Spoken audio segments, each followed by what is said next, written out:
இரட்டை இலையை முடுக்கிறதுக்கு, அதிமுகவை முடக்கிறதுக்கு எத்தனை கோர்ட் ஏறியிருப்ப, எத்தனை கோடி செலவு பண்ணியிருப்ப. ஃபுட் கோர்ட் என்ற ஒரு கோர்ட்டை தவிர நீ ஏறாத கோர்ட்டு கிடையாது இன்றைய தினம் வரைக்கும். உன்னுடைய எண்ணம் என்ன?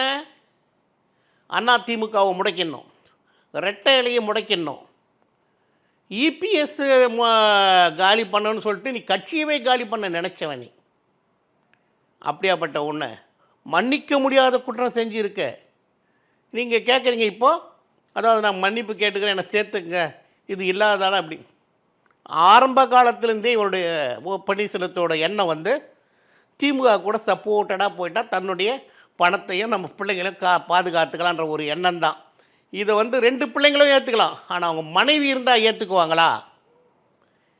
ஏன்னா அம்மா படம், தலைவர் படம் அப்படி வச்சுக்கிட்டு இருந்த நீ, வெறும் ரோசி டீ கடையை நடத்தின நீ இன்றைக்கி பல ஆயிரம் கோடிக்கு சொந்தக்காரன்.